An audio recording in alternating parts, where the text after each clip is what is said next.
Selamat pagi semuanya. Ketemu lagi sama Denny Mas di sini dari Melbourne yang cerah banget hari ini. Pas lagi winter tapi ternyata hari ini cerah. Jadi enak banget. Jadi mari kita naik motor. Dari kemarin Melbourne nih mendung terus, hujan. Gue mau naik motor sampai nggak bisa karena kalau sekalinya hujan di sini dinginnya amit-amit. Mungkin beberapa dari kalian bingung, gila kurang ajar banget Denny Mas parkir di trotoar. Kalau di sini motor itu boleh parkir di trotoar selama tidak mengganggu jalur para pengguna jalan kaki. Lo boleh parkir di trotoar. Mungkin karena di sini juga sedikit kali ya naik motor. Apa kabar guys? Semoga kalian baik-baik aja. Alhamdulillah, gue sendiri juga baik di sini di Melbourne. Kancing Putih juga baik. Cuacanya enak banget di sini buat naik motor hari ini. Thank you. Pagi ini gue mau menjawab, mungkin dari beberapa kalian ada yang bertanya kenapa gue beli Suzuki Bandit, apalagi gue beli Suzuki Bandit 2,5 gitu, 250 cc. Alasan yang pertama, gue nggak tahu sih, ada beberapa alasan, mungkin ada 3-4 alasan. Alasan yang pertama adalah karena gue suka motor yang unik. Buat kalian subscriber baru atau yang baru ikuti channel Den Dimas, mungkin gak gitu tahu, tapi yang sudah agak lama ikuti channel ini tahu kalau gue tuh sukanya adalah motor-motor yang unik gitu, motor-motor yang jarang di Indonesia. Nah, motor ini itu jarang di Indonesia. Ya jarang banget, sedikit banget motor ini di Indonesia. Nah, itulah salah satu alasan kenapa gue pengen banget naik motor ini di sini, karena ya motornya jarang. Nah, jadi ya udah deh, pilih aja ya ini yang unik. Sebenarnya kemarin pilihannya juga ada beberapa sih. Ada kayak CB400, ada CBR600. Itu sempat jadi beberapa pilihan, cuman ya menurut gua itu motornya cukup banyak sih di Indo, sedangkan motor ini kayak jarang, bahkan di Melbourne sendiri pun jarang banget motor ini. Jadi ya udah deh, gua langsung jatuh cinta. Susah banget. Ada satu website di Australia namanya bikesales.com.au. Nah, itu adalah website untuk mencari motor-motor second. Nyari motor ini itu susah banget, cuma nemu satu gua dari sekian banyak, dari ribuan motor yang ada dijual sini, ini cuma ada satu. Ada juga lagi website namanya www.gumtree.com.au. Itu juga buat jual beli motor-motor atau barang-barang bekas. Nemu ini pun juga susah banget gitu, karena memang jarang sih motornya. Jadi ya susah emang nyarinya. Kemudian alasan berikutnya adalah mengenai harga ya. Harga sih. Harganya motor ini itu gue beli harganya 1.800 Australian dollar, which is kalau di convert ke Indonesia itu sekitar 18 jutaan sekian. Jadi harganya ya dibandingin motor baru 110 cc sport aja masih lebih murah ini kan. Jadi ketika gue lihat harganya kayak lumayan masuk ke kantong harganya. Kondisinya sih untuk harga segitu menurut gue masih lumayan ya, adalah sedikit baret-baret, bengkok-bengkok gitu. Mungkin kalian nggak sadar tapi sebenarnya stangnya ini agak bengkok. Stangnya ini sebenarnya yang kiri ini agak kayak bengkok maju ke depan, jadi sebenarnya stangnya nggak gitu rata. Ini gue barusan beli stang, pengen gue ganti. Jadi selain harga motornya yang memang lebih terjangkau, alasan kedua adalah biaya sih, biaya tahunannya. Jadi kalau di sini itu biaya tahunan motor tuh agak berbeda daripada di Indonesia. Kalau di Indonesia kan tergantung dari cc mesin dan tahunnya. Kalau di sini tuh tahun tidak dihitung sampai umur 25 tahun umur kendaraannya.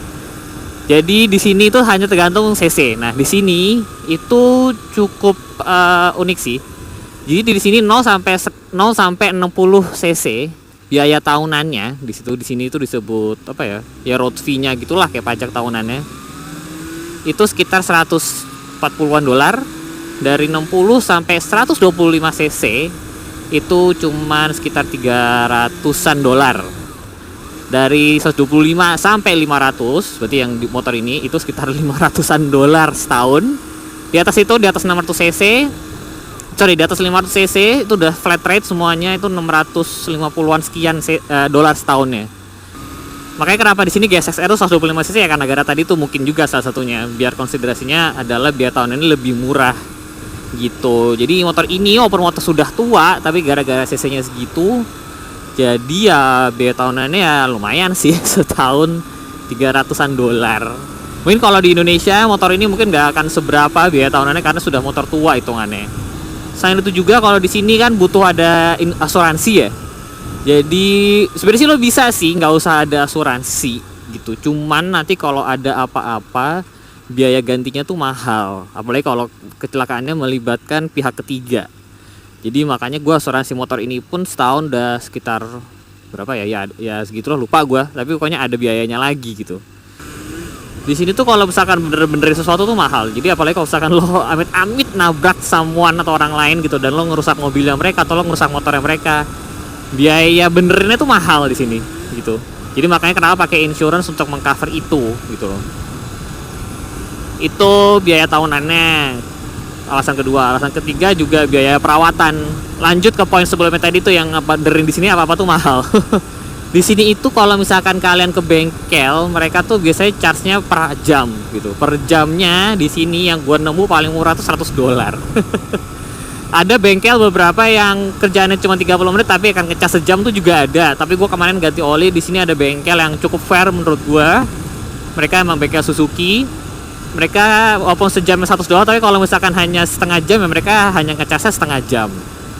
Gitu. Kalau harga-harga spare part sih masih relatif sama lah kayak Indonesia di sini. Kemarin gue beli filter oli buat motor ini itu sekitar 200.000 kali ya.